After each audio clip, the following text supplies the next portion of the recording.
Happy Friday, FTN Nation. What is up? Welcome to the NFL betting show powered by FTN Bets right here on our FTN Network YouTube page. I'm Chris Meaney, joined by Taylor Mathis. Can be found Math Sports on the Twitter machine. Mike Randle can be found at Randle Rant. I keep it simple for you guys at Chris Meaney. Welcome in. We are going to preview week 2 of the NFL slate, which got underway last night. I come from behind backdoor cover, I guess, from the Los Angeles Chargers against the Kansas City Chiefs. I don't know, Randall, if you're on the right side of that. I see you shaking your head. And before we got on here, we did see some news that Justin Herbert is dealing with a fractured rib or two. Don't have anything too official in terms of a timeline, but we were chatting in the green room about him not being able to get 1 or 2 rushing yards to extend a drive, and then all of a sudden a dime deep down the field like he was perfectly fine. So we'll keep an eye on that moving forward. But no Chargers on this slate here today. It is a slate that features 5 teams favored by at least 9 points, 7 favored by at least a touchdown, and not 1 but 2 Monday Night Football games happening this week. Taylor, welcome in. Any major week 1 takeaways from you? I know you had a couple of hot picks on this show last week. Jonathan Taylor plus money for 3 grabs. Oh, baby. Yeah, I did pretty well last week overall. I hit about 71% of my week 1 bets. So I'm happy with that. Yeah, I was pretty hot last week. So I'm hoping we can roll that into week 2 as well. I think my biggest takeaway from week 1 is let Geno cook. I'm not going to be counting out the Seahawks. I was big time counting them out against the Broncos in week 1 with Russell Wilson returning to Seattle. I didn't think they stood a chance. Geno Smith was magical to me. He really is that pure narrative of never giving up on your dreams and what you want to do. And I think I'm fully bought into Geno Smith and the Seattle Seahawks this week. So they came out a lot better than I expected them to. That's my favorite takeaway from week 1. Yeah, Geno was basically perfect in that first half. 17 for 18, making some nice throws. Rashad Penny was looking good. The defense played well. I think it was their Super Bowl, Randall, like week 1, but they got it done. They found a way to win, and we're going to see Kenneth Walker make his NFL debut this week for the Seahawks as well. What was your big takeaway from week 1, Randall? Listen, I love week 2. It's my favorite week of the year because of the knee-jerk reaction, guys, right? Things are not what they seem, and we'll get into this in this show, but you saw results and scores that if you just were box score Joe and you go through these box scores, you don't realize exactly what went on. So some wins were impressive, others were not. Let's see what happens here because this week, I think, is really going to separate it and allow us the opportunity to see if teams are really struggling or really good. Miami Patriots, I'm coming for you. And I'm also coming for you, Pittsburgh against New England. Really excited. Oh, yeah. We did talk a little bit about New England last week, roughly with the offense and things like that. So they do have a matchup against the Pittsburgh Steelers. Not looking too great. It's still very early. Not looking too great on the offensive side of things, though, the Patriots. Yeah, for me, it was, I guess if you're in a survivor pool and you're alive, congratulations, right? We had a tie between the Colts and the Texans. We had the Bengals and Joe Burrow with 5 turnovers and almost found a way to win that game. A lot of missed field goals and craziness happening towards the end of games in week 1.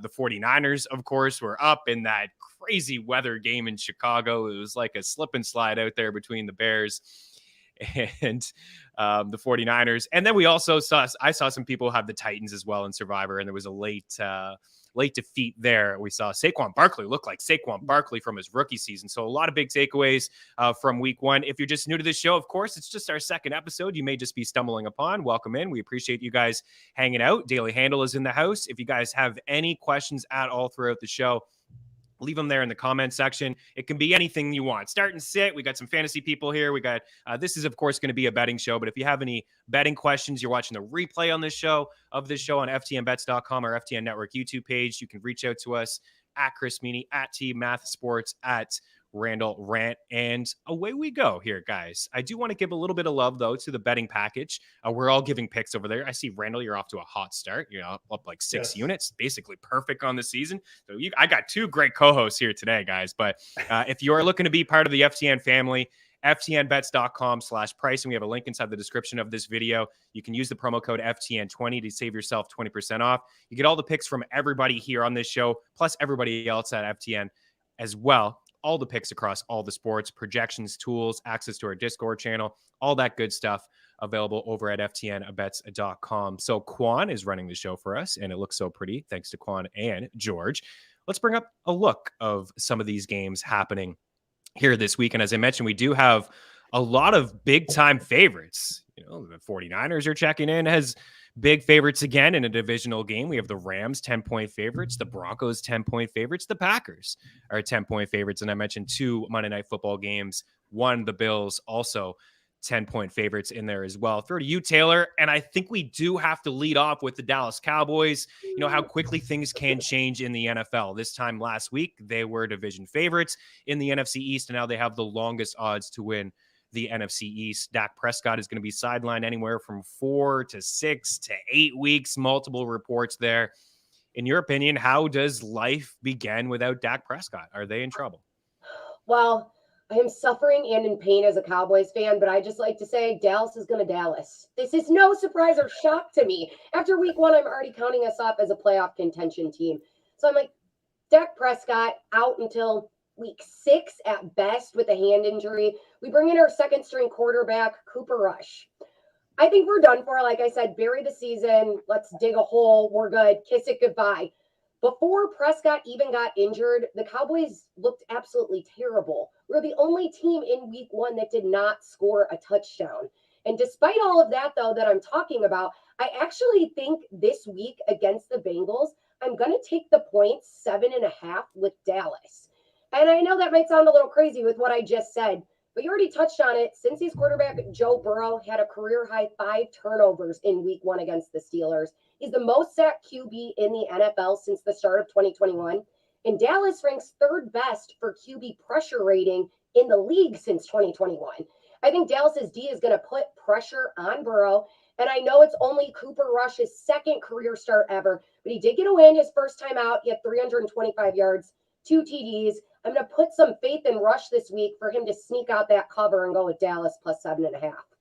I like it. And Randle, we'll throw to you and stay with the same game. How do you think this offense is going to run? You know, typically when you see an experienced quarterbacks, maybe they lean on the run game. They have 2 really good running backs in Zeke and Tony Pollard. The offensive line does have some question marks. To Taylor's point, they didn't look that good on offense before Dak suffered that injury, but albeit it was the Tampa Bay Buccaneers. So how do you think this offense is going to roll? Do you have as much faith in potentially the boys covering this spread? The number has gotten a little high. It's at that magic 7.5, and I understand why Taylor took it. I grabbed it as soon as Dak Prescott got hurt in that last game and he went out. I went and took the Bengals plus 2.5 because I had a feeling this is not going to be good. Now, I do think the Cowboys defense is going to step up, but my concern, guys, is Mike McCarthy. You have no Amari Cooper. You have CeeDee Lamb, we have yet to see to be a true wide receiver 1. You have Tony Pollard, a unique satellite back coming out of the backfield. Zeke is slowing down. Their offensive line was compromised coming into the game and got worse during the game. The idea that their strategy was to isolate Noah Brown and try to go down the field that way is completely frustrating to me. If they use Tony Pollard, yes, I absolutely agree with Taylor. They can keep this game close, but they need another weapon. They just don't have strong enough weapons on offense. Now you're going to have Cooper Rush, short to intermediate routes. I'm fine with that. I think the number's too high. I like where I got it at. I'm fine. If you're going to go with the side, I like taking the 7.5 because it's that magic number 7, but the Dallas defense has got to come ready to play. The Bengals must be furious that they only lost by 3 points in overtime after 5 turnovers here. So it's a tricky spot here for Dallas for sure. Yeah, they're going to come in hungry. And I saw a quote before he got on about McCarthy, said, quote, Kalen Moore has to be smarter in his play calling. And it begins, Taylor. He's calling him out. Is the fall man not great? Mike, do you agree with Taylor in that it's already over for Dallas? Because the NFC isn't super strong, right? And things can change just like that. Are you counting them out? It's not super strong, but the issue is they don't have their quarterback and they have fewer weapons on offense. They don't have a running back like a Jonathan Taylor. By the way, Taylor, great hit with plus 140 last week with the over 2.5 receptions. They don't have that. So what is the scheme? Are they going to rush the ball with an offensive line that's compromised? Where are they going with this? I need to see some continuity and I need to see a game plan. If they just try to hold this ball against Cincinnati, who has a tremendous run defense, one of my props last week, Najee Harris under 58.5 yards, their run defense is going to be stout. I'm very, very concerned about it. I want to see some creativity from Mike McCarthy, and that's why I'm not holding my breath.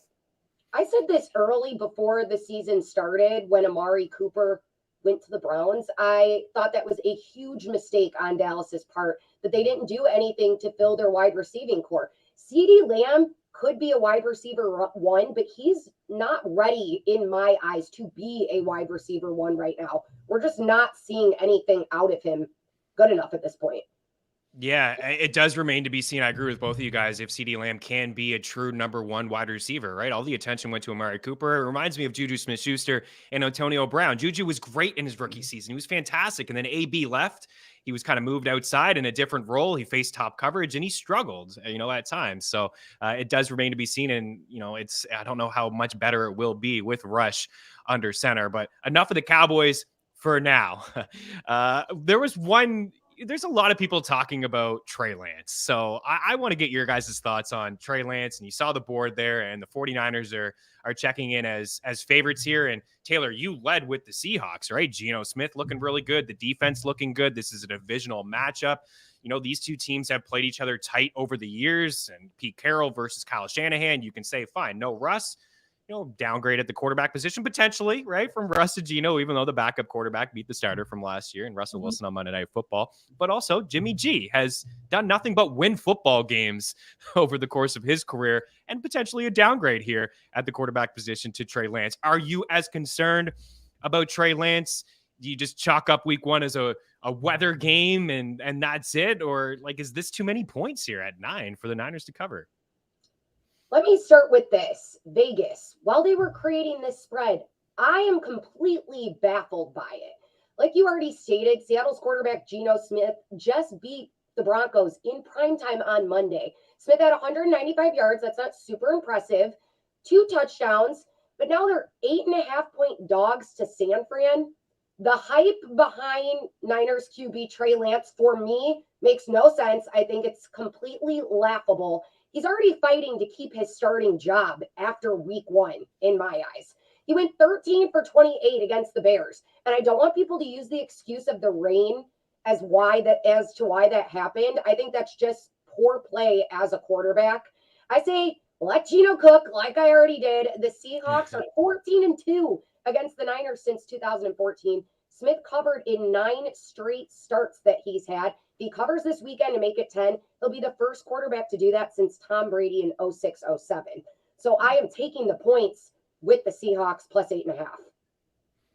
Mike, how short is Trey Lance's leash? His leash is short because I am not sure if Shanahan, if this was his guy. We've seen those rumors about maybe he wanted to stay with Jimmy G, but it was an executive decision. But I am going to go on the other side here with Taylor. And my reason is going to be, I'm going to confirm my priors before last week. I think San Francisco is a legitimate contender, and I don't think Seattle's very good. I expect the Niners to be in the backfield constantly against Geno Smith. This is going to go one of two ways. Either Taylor's going to be right, and we're going to be legitimately concerned about the Niners, and Geno's going to be cooking all over the place, or I think we're going to see the Seahawks say, you know what, we got the win last week. Probably shouldn't have got it, but we did at home. Big emotional game. Now a letdown spot. I think that's why this line is high. I think they want people to take Seattle. Yes, Seattle has dominated this series. She's totally right. 4 in a row, 5 of 6, but there's no Russ now. We're on the road. Trey Lance is back home. They did dominate that game, guys. 10-0 at the half. Bears couldn't do anything. Then they hit the big pass down the field. So I'm going to go the other way. I'm taking San Francisco because I believe the Niners are a better team than they showed last week. And I can't see Seattle. What was their preseason win total, guys? I can't see Seattle starting 2-0. I just can't. Oh, they better not, because I got the under 5.5. I can't afford any more wins from Seattle here. I thought they would be one of the worst teams in football, but I do respect Geno. I like the game that he had, and he was good last year filling in for Russell Wilson. From a fantasy standpoint, DK Metcalf averaged 6.8 more fantasy points per game with Geno compared to with Russ, and he had 5 touchdowns in 4 games, and he was, certainly involved in that week 1 game. I'll split the tie. I think Seattle covers, but I really like what you said, Mike, because part of me feels like it could be a trap.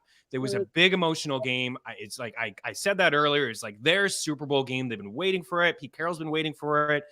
And we saw the Broncos. I think that they'll probably bounce back as well. They're also massive favorites. Vegas is saying that they'll bounce back despite the Texans covering as massive dogs last week against the Colts. But I will side with you, Taylor.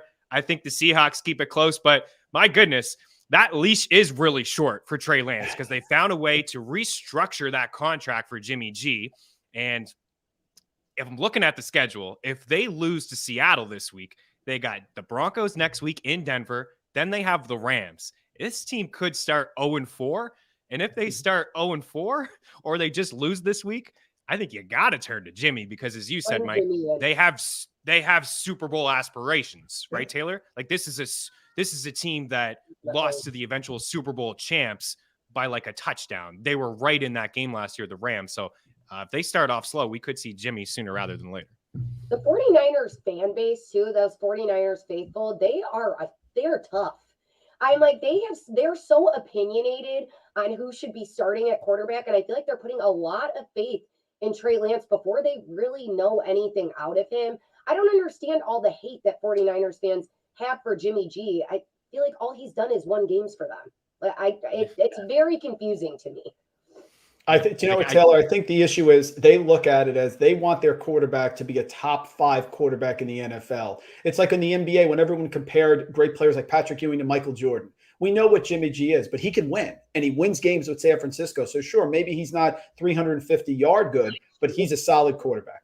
I agree. Totally agree. Very solid quarterback and a smart quarterback at that, right? He has a lot of W's on his resume. Panda Delecto is in the house looking at the New York Giants and Carolina game to go over. Giants D looks looking strong, and the Carolina offense has some weapons. The Giants D not looking. Okay. I see where you're going here. Giants. Expect some upside from week 1. No, yes. Taylor, do you want to take this one? Saquon looked really good. Man, credit to Baker. I really liked Baker. The way that he was looking like it was just going to be a smack in the face from his old team. And then he came down. He had a rushing touchdown. He brought them back, had the lead, and then a late field goal at the end. What do you make of this Giants and Carolina game? What do we have? 2.5-point favorites here, 2-point favorites for the New York Giants. What do you make of this contest? Well, when I look at this game, I've got to give a little bit of credit to the Giants in week 1. They looked a lot better than I expected them to. I think Saquon Barkley looks like he's returning to his old form. He led the week 1 by a running back with 164 yards. I think he's going to continue that this week. My favorite pick for this game is I'm a believer in Barkley now. I'm going over on his rushing total of 74.5 yards. I think that should be pretty easy for him if he works as well as he did in week 1. I also like what I saw out of head coach Brian Daboll going for 2. It was an aggressive play in week 1, and I like that. You're at least trying to go for the win and doing something that's more than anything New York has seen in a couple of years. As for the Panthers and Baker Mayfield, I don't know if I agree with you on that. I think that Baker looked very uncomfortable with his new offense. And again, I picked him to throw an interception, and he did against the Browns, which I knew he would. He was a little jittery. I feel like he was too excited and ready for redemption against his former team. This week, this is actually one of my least exciting games, I think, to look at. I just am not enticed by a whole lot in it. I'm like, it's the Browns. They're I like to call them a mid-major team. And then you've got the Giants who sit in the bottom half of the league, in my opinion. So not too enticed by this game, but I like the prop of Saquon Barkley over 75.5 rushing yards. 74.5, excuse me. I like that one as well. Yeah, I think he could flirt with the century mark again. He looks absolutely motivated, and it was, even if you're not a Giants fan, it's nice to see, right? We've been watching this team for the past couple of years. It's such a vanilla offense, right? I remember last year, Mike, when they were on their own 8 and 3rd and 8, and they ran like a quarterback sneaker or something. Like there was no creativity at all inside this offense. You have Daboll there, even though he wasn't calling a lot of the plays. That he's linked in and he's got his handprints all over it. Aggressive at the end, like Taylor mentioned. Found a way to win that game, even though the Titans did come back and had a field goal opportunity to win it. We have a total of 43.5. I want to ask you if you have a lean to the over And what you think from CMC? Only a couple touches, only 10 carries, kind of saved his day from a fantasy standpoint with the touchdown. But do you feel like as we get going here, maybe more touches, or are they going to be cautious with CMC moving forward? I agree with Taylor. I almost made the Barkley pick one of my 3 picks at the end. Completely agree. He looked fantastic. Turning the corner, going down the sideline against Tennessee. He is back, and he was a great pick in fantasy as well. With this game, massive bets on the over, but the majority of money is on the under. I think both running backs have a big game. I think both teams are going to keep this very close. I am not touching the side on this one at all. If I had a bet, I would go with the under, because I think both teams are going to look a little bit better, maybe control the ball. And since it's going to be a running back centered game, which I believe with Carolina's secondary, that I think the clock is going to run and the pace is going to be a little bit slower. But I am focusing specifically on DJ Moore because, guys, I believe in DJ Moore. Ben McAdoo revenge game. I mean, who's excited about that? But I think that his short, quick hitters at the goal line are going to work well eventually for DJ Moore. It just hasn't happened yet. But I agree, Taylor. I'm all over that prop. Over 74.5. I think it is with Barkley, 100%. Yeah, you can make it 3 for 3, guys, on this show. So hopefully, Panda, we helped you out there a little bit. It's not the best game on the slate. We'll say that. Let's bring up the slate, though, one more time before we get into our picks. We got each got a gold pick, a silver pick, and a bronze pick. So we have a lot of props coming your way here. I'll throw to you, Mike. What game are you looking forward to here on this slate? Well, the game that I'm looking at, I really am focusing on, is that Patriots-Steeler game, and we can get to a little bit with the props. I love the fact that New England, so you look at the box score, struggled. Mac Jones struggled against the Dolphins. Steelers, big win on the road, 23-20 over the Bengals. Minkah Fitzpatrick talking trash, the whole thing. And now we come back and Pittsburgh is an underdog. And I've watched that line the entire time, and I've seen that the majority of bets are on Pittsburgh. And the line has actually risen in many books. 1.5, 2, 2.5. That is Vegas saying, come on in, the water is fine. I expect the Patriots to play much, much better. And I think the Steelers here, who are getting the majority of bets, I think this is going to be a struggle for them. So that's what I want to see. No TJ Watt on one side. You have on the other side the Patriots, Mac Jones. Jacoby Myers was injured. He played very well. And remember, what I think is interesting is, yes, I understand the Patriots lost 20-7. But let's hold on a second. Their defense gave up 1 touchdown to Miami. Miami with Tyreek Hill. Miami with the accurate Tua Tagovailoa. It was just the 4th and 7 move by Mike McDaniel. Kudos to him, and the broken coverage to Jalen Waddle. This is a Patriots defense that is legit. I think they're going to go against Mitch Trubisky's led offense in Pittsburgh and cause a ton of trouble. They want to lean on Najee Harris, but he still is banged up from the list, Frank. He left the last game early. So I like the Patriots in this game, but that's the one I'm interested in because the bets are coming in on the Steelers, but the Patriots are still favored. A 40.5 total there. I mean, great analysis, Mike, but Mathis, this seems like a snooze fest game. Are you kidding me? I actually, Mike, I got to go against you on that pick Okay. because I know that all the money is going in and everybody's putting it on the Steelers. I'm one of those people. I think it is crazy that after week 1, we see the New England Patriots score 1 touchdown. The Steelers were underdogs to the reigning AFC champions, the Bengals. They come out with a win in overtime, and they're the dogs in this game at home too. I don't understand the line personally, so maybe there's something that I don't know about. I'm actually going with the Steelers to win outright as my underdog of the week pick. Ooh, okay. I'd like the under. I don't think we're going to see a lot of action. I just think it's going to be a offensive struggle, and of course, no Watt. That's a big blow, but they still have some nice pieces on defense. Okay, we'll get into all of it. There's no bonus picks, but Taylor, as we were walking through that Giants-Panthers game, I was starting to think like Jones interception, Baker Mayfield interception. I'm all about sprinkling on those interception props is really great. I think I called a couple of them last week. I did Justin Fields for an interception. That one cashed. I had Baker Mayfield for an interception. That one was good. Then I also had Dak for an interception last week going against my Cowboys, and that one hit. Only one that didn't was Jacoby Brissett for an interception. So I went 3 for 4 on my interception picks last week. Not bad. Yeah. It's an interesting market, Mike. The interceptions, I had one in the bet tracker. Trey Lance was plus 130 for an interception. I'm seeing a plus money this week for an interception as well. I'm also interested in his rushing attempt prop at plus, I think it's plus 10 at 8.5. I mean, he had 13 rushing attempts last week and 2 starts last year at 24 rushing attempts and 130 rushing yards. I don't know how confident he is as a passer. So I think, he's tuck and run without Elijah. I know you're a big Jeff Wilson fan, but it's an interesting market. These interceptions, is it not? And get plus money on quarterbacks that almost average a pick per game.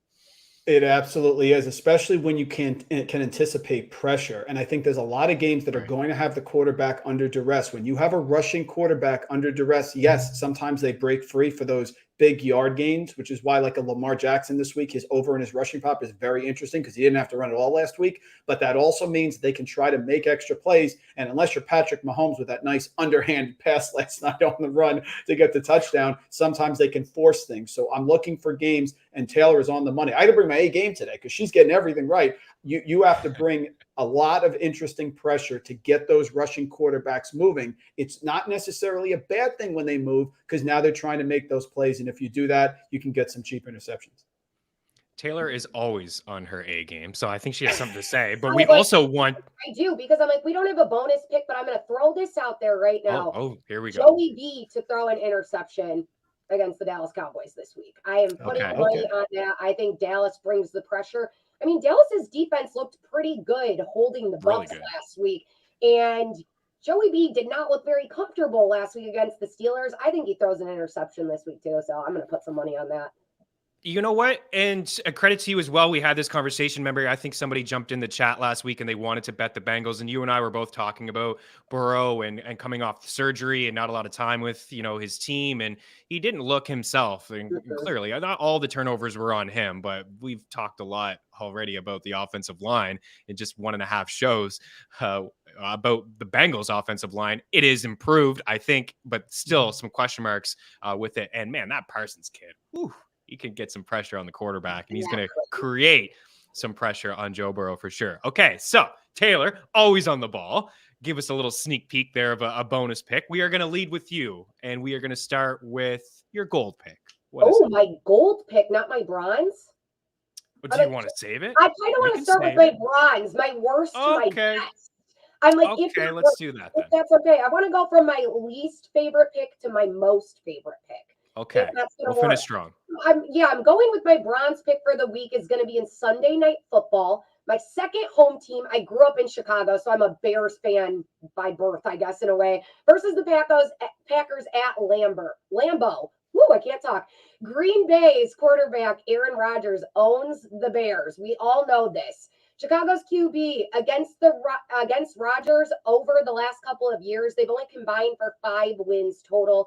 Also, coming off of a loss, Rodgers has won and covered 11 straight games. But despite all of that, I think I'm just being a little bit of a homer. I'm taking the plus 10 points with the Bears as my bronze pick of the week. Okay. Justin Fields, big comeback last week. Didn't really have to utilize too many of his weapons, Mike. He was able to still find a way to come back in that game. What I thought was interesting in that contest was David Montgomery got a lot of work, he had a lot of touches, but he wasn't super efficient. And it was Khalil Herbert, who we've heard a lot of buzz about in the offseason, kind of fits the system a little bit better, was the guy when the game was on the line, inside the red zone, getting those goal line opportunities, converting for a touchdown. Do you think the Packers are in trouble, Mike? Well, I thought last week they were in trouble because I thought the Vikings were going to be all over them, and they were. But listen, Rodgers missed that first pass to Christian Watson, and I do believe in the butterfly effect. That could have changed the game in a lot of ways. This is a very interesting game. The Packers, remember last year they started, remember that first game against the Saints? Was it 38-3? They were destroyed. I do think the Packers get right here, but I know what Taylor's saying because when Green Bay is winning, they have the slowest pace of any team in the NFL. So it's not like that if you think the Packers are going to win, that number is still big and it's still very, very live. Fields is going to have to move. He's going to have to get open. I would tend to go with the Packers here, but that is a big, big number. And of course, when these streaks occur, at some point they're going to change. Rodgers has to get going early, but if they're up, their pace is so slow that it's hard for them to cover. I really like the usage from AJ Dillon. He's plus money to score a touchdown, 0.25 units maybe on 2 touchdowns, something like that. He does seem like the goal line back. I really like that he was getting the carries and also a lot of usage through the air, even though Aaron Jones is that back, like 47 plus grabs in each of his last 3 years. But I really think it's a breakout season for AJ Dillon. But I think both teams want to play slow. They both want to run the ball, which does benefit Taylor in that pick. We'll go to you, Mike, for your bronze pick. What you got for us?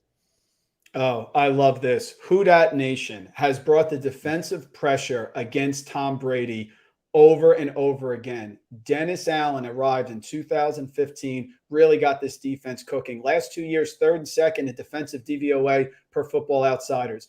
Buccaneers now come to the Caesars Superdome. New Orleans has won 3 in a row there, 5 of the last 6 overall in the Superdome, and 7 straight against Tampa Bay. So you look at this game, Tampa Bay, big win, national TV over Dallas. You have the Saints who had to come back and beat Atlanta. They didn't get any sacks against Atlanta. Why? Because Marcus Mariota likes to scramble. Tom Brady is a statue. He is the greatest quarterback ever, but he is a statue right now. He is missing his starting center. They are banged up on the offensive line.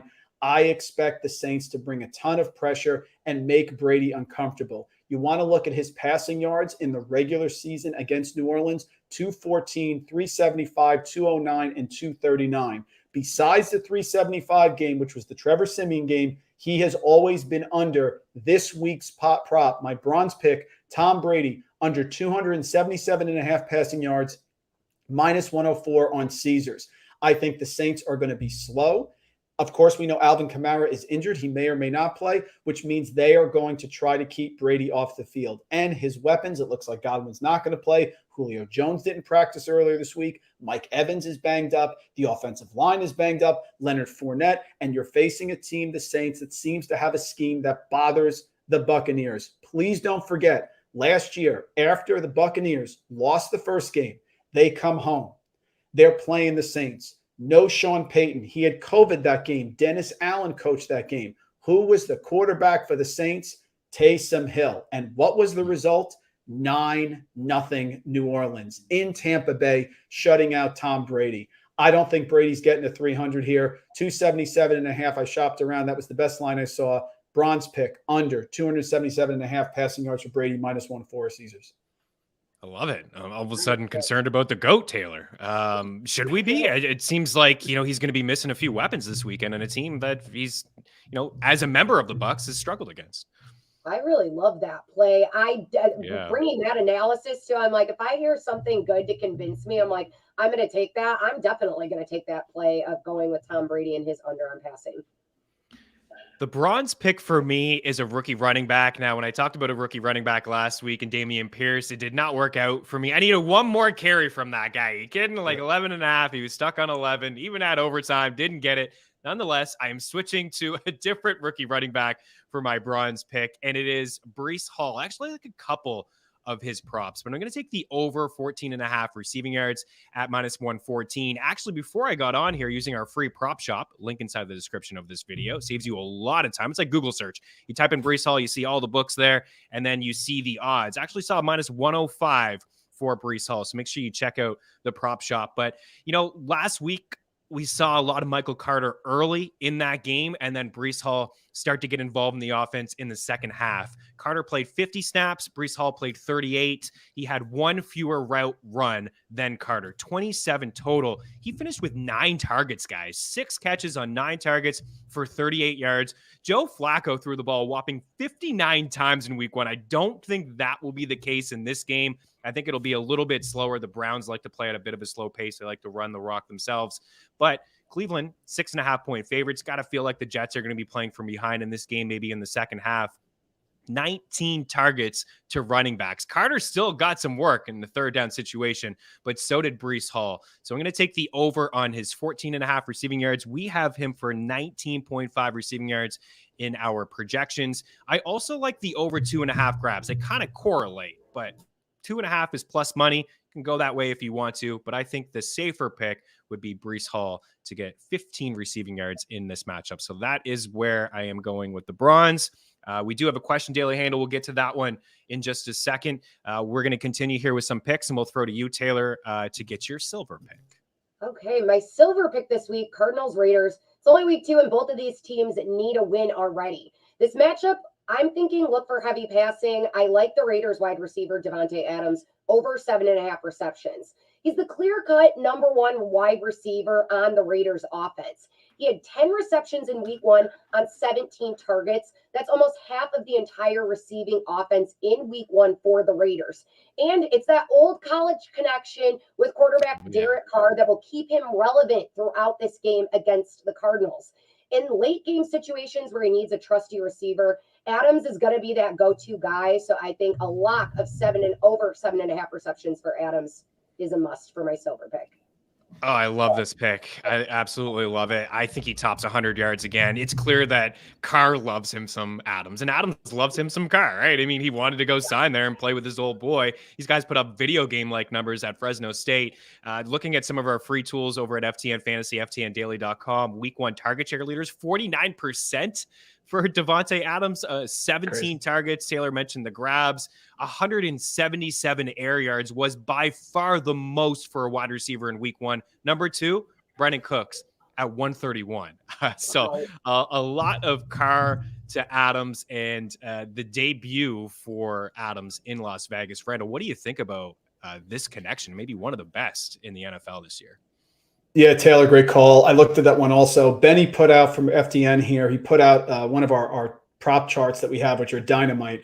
And it talked about Adams over receiving yards, which I did consider as well, because that's around 90, 91, somewhere in there. I think he's going over 100. Obviously, the connection is right on. I was nervous. I wanted to see it. They go against a Chargers defense, pass defense that is very, very good. You saw what they did to Travis Kelce there, and Adams had no trouble at all. I do not see how he's going to be limited here against Arizona. I think that the Raiders are going to have a real good game. We'll get into my pick in a minute, which is tied into this as well. But absolutely, yeah, Taylor, it's Devontae season, and he's getting the 17 targets in week 1.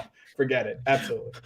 Poor Hunter Renfrow. What does the chart say? Right. Third and Renfrow, dial it up. Oh my goodness, not even going to throw to Hunter Renfrow. You still got Waller on the squad as well. I'm sure that he'll spread the ball around a little bit, but it is going to be a real nice connection between those two guys, and we saw it right away in week 1. And something that we chatted about, Taylor, last week is Arizona. A team without Hopkins last year, below 500, started off the season without Hopkins, of course, for the next few games. Struggled, I thought, offensively. No Rondale Moore this week. Zach Ertz is practicing in full, but this is something we talked about last week, that the Chiefs would maybe blow them out, and it's exactly what we saw, Taylor. I think Arizona is another team that's in trouble. Yeah, Arizona is going to start 0-2 right now. I think after week 2, I said it last week, I knew that Kansas City was going to come into the desert here and completely blow them out, which is what happened. Patrick Mahomes looked like classic Patrick Mahomes, and the Cardinals look like they are still slumping from last season. I think I said last week they lost 7 of their last 11 regular season games to end 2021. Chalk on another loss, and I think add another one to the column this week too. I think that the Raiders take it over the Cardinals. So Taylor is in Vegas. Mike, are you joining her? Oh, I'm in Vegas, and we're going with Josh Jacobs over 59.5 rushing yards, -115 on BetMGM. Jacobs is in a slam spot this week. Week 1 against the Chargers, 59.6% snap share, which was top 20, had 57 rushing yards against a really solid Chargers defense at home. We saw it last night, limiting the Chiefs' backs as well. They stifled them, with exception last night of one big 52-yard run by Clyde Edwards-Helaire. They pretty much did a great job. There's no Brandon Bolden this week, which should be more snaps for Jacobs. Here comes Arizona. Arizona was terrible in explosive run rate on defense last year, second worst. Jacobs posted 5.7 yards per carry and goes against the Cardinal defense, where they allowed 3 running backs last week to crest 5 yards per carry with Kansas City.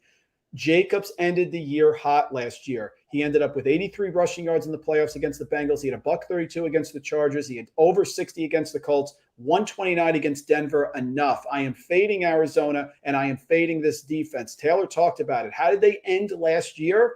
34-11. They lost to the Rams. Sony Michel, the plotter that is Sony Michel, 4.5 yards per carry. And then they lost 30-12 earlier at Detroit. Kutztown's own Craig Reynolds had 112 yards, 4.3 yards per carry. Jacobs is going to win either way. If we're right and the Raiders are going to explode all over this team, I think it's a heavy rushing attack because there's positive game script. If the Cardinals can get their offense going with Kingsbury by some miracle, then I think Jacobs stays involved. Silver pick, Josh Jacobs over 59.5 rushing yards, bet MGM. Oh, I love it. I love the call. I think everybody's going to eat here for Las Vegas this week against. I love the spread too, the 5.5. Even if it moves to 6.5, I think that they win by a touchdown here. And everybody always said about Jacobs, this, Mike, in the fantasy communities, he's so game script dependent. And this year that the Raiders are better, nobody seemed to care about Jacobs. Right. But this is a guy that's going to be on the field, especially if they're up by a touchdown, running out the clock. I love that one. Okay, for me, my silver pick is Christian Kirk over 57.5 receiving yards, minus 115. I really liked what I saw from him in week 1. I guess when you pay him $72 million a year, you got to use the guy, right? We can all joke that he's a little bit overpaid, sure, but a great first week from him with Trevor Lawrence, 12 targets, 6 grabs, 117 yards. He also played 64 snaps, all those numbers, a team high for Christian Kirk. 128 air yards. I referenced air yards earlier. That was the third most. He had a healthy 10.6 ADOT. 2 of his grabs went at least 25 yards, so he's getting targeted down the field. And no quarterback had more air yards in week 1 than Trevor Lawrence, 366. And that's just going to be the case moving forward.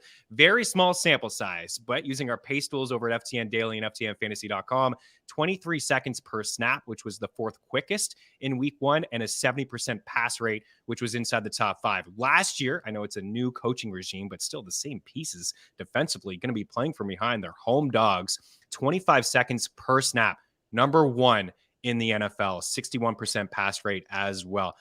Just 1 week, but it's clear Trevor Lawrence is going to look Christian Kirk's way. 35% of his team's air yards, 32% target share, both of those marks inside the top 10. I think this number is good up into 61, 62.5. I don't think it'll move too much higher than that, but I do have this guy getting double-digit looks again, and I think we'll see Jacksonville playing from behind against the Colts. Inside that same game, Michael Pittman I also like. I was kind of back and forth, but then there were some practice reports about Michael Pittman, so maybe you want to wait out on him, but I do believe Kirk is the guy for me inside that game.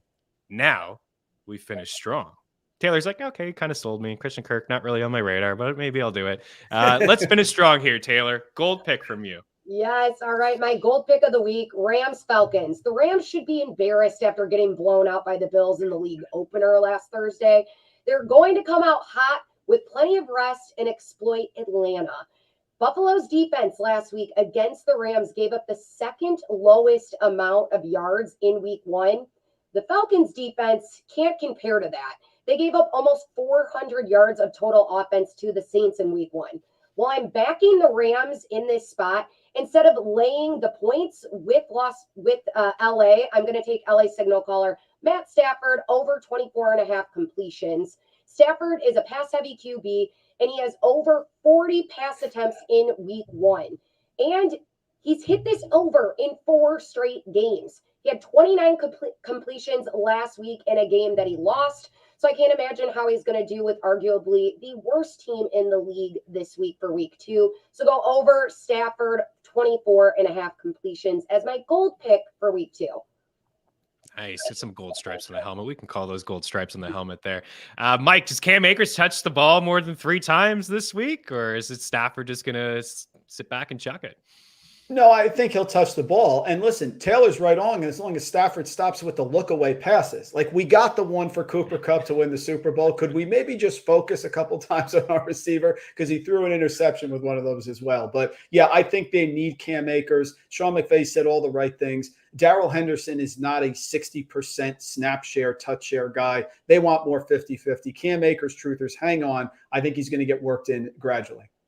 We also saw Sean McVay say that they need to get Allen Robinson a little bit more involved as well. I'm not ready to say that this guy's completely just done. Are you kidding me? He had 2 targets. One came at the end of the game in the end zone. But Allen Robinson, I still think, has a lot to offer. I think we'll see Matthew Stafford go to him early and often. I don't know. We're not giving it as a gold pick, but I wouldn't be shocked if he had over 4.5 grabs, which is plus money. What is your gold pick, Mike? Go to Google and put in Ramondre Stevenson, New England Patriots. Every single newspaper report that you're going to find up there in New England is talking about how he's ready to go this week. You have a situation where Ty Montgomery, who got a receiving touchdown last week, is now not available. Let's not knee jerk. Everyone talked about how Ramondre Stevenson is going to have a big breakout, and now it's coming this week. Damian Harris is fine. He is what he is. But Stevenson was very dynamic last year, is a bowling ball of a running back from Oklahoma. His receiving yardage prop, Ramondre Stevenson, over 12.5 receiving yards, -110 at BetMGM. Stevenson just had 2 receptions for 2 receiving yards last week. So now, of course, he's not part of the offense. He's not going to catch any passes. No way.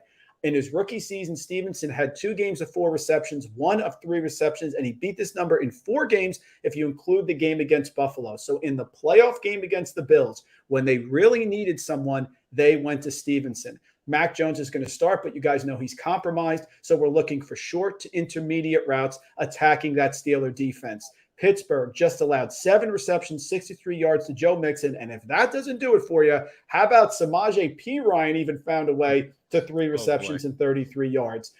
You want to say the Steelers win this game? Patriots, we can argue about that. But either way, Stevenson has to be involved. His reception prop, guys, is 1.5 receptions at heavy juice, -177, somewhere around there. So basically the books are saying they think Stevenson's going to catch at least 2 passes, and all I'm looking for is 6.5 yards per reception. I love getting a number like 12.5, which reflects the poor performance. Gold pick this week, Ramondre Stevenson over 12.5 receiving yards, -110 on BetMGM. That's another one I really like, and I hope you're spot on because I have a lot of shares of Ramondre Stevenson. I feel like the breakout is here for him, and having Ty Montgomery go down on the IR, I think that benefits Ramondre, right? I mean, Ty Montgomery had 4 targets, 3 grabs, 15 receiving yards. One of those targets came inside the end zone, well, in the red zone, and he found a way to get in the end zone. So I do believe that we'll see Ramondre Stevenson involved in the passing game. I really like that one. For me, gold pick, this has moved a little bit actually since we came on.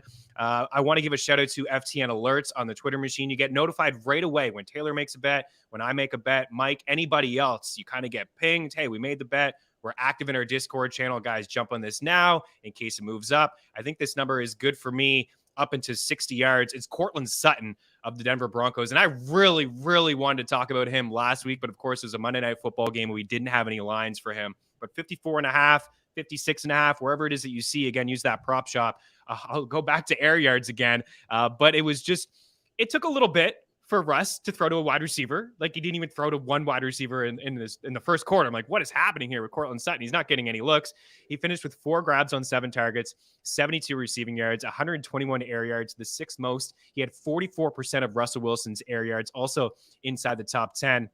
A very, very healthy ADOT, 17.29. That's average depth of target. That was 5th among wide receivers in week 1 who had at least 5 targets last year, 15.4 ADOT. That was number 1 in the NFL among wide receivers with 75 targets. I just feel like this is a perfect match for these two guys. We had Sutton last year, who was inside the top 10 in deep targets, deep target percentage. That's targets of at least 20 yards down the field. And then Russell Wilson threw a league high 74 pass attempts of at least 20 yards down the field, 19% of his attempts, which was number 1 in the NFL. He still does have a good deep ball. He missed Sutton on a couple deep shots. He underthrew him a little bit, but he still does have one of the most accurate footballs in the game, accurate throws, I will say, in the game. So, and the matchup's good too, right? The Texans, 170 yards per game to wide receivers last year, the 6th most at the wide receiver position. So I think Cortland Sutton is in for a big year. I'm more willing to take the yards than the catches, seeing how it seemed like a lot of Javonte in that game, who also has an appealing receiving yard prop for me at 20.5. But I am going with Sutton. I see Taylor. Maybe I've sold her on this one. I'm on Javonte as well this week. I've Javonte? All of his props. When you look at the numbers from last week, right? I think I like his receptions prop, his rushing total, all of it. I'm like, I'm on the over for everything with him. Yeah, I think we saw, 9 catches, double-digit targets for Javonte. They were playing from behind, but still, it looked like Russ was going to dump it off to Javonte quite often. Mike, before we get out of here, I know that you wanted to talk about the Vikings, so go ahead and pick on my Eagles. The mic is yours. Yeah, first off, I have to compliment you because you have to follow FTN Alerts. I woke up and saw that you made that pick, and I was livid because I was grabbing the Sutton over. Absolutely. So you stole that one. Well we're on done. the same page. Nice. I like the Vikings a lot this year. I had them to win the division. I actually predicted them to go to the Super Bowl. That pass rush that they have is legitimate. I know there's been questions last year, but they really only struggled last year on certain downs, their defense, they just gave up big plays, which they're not.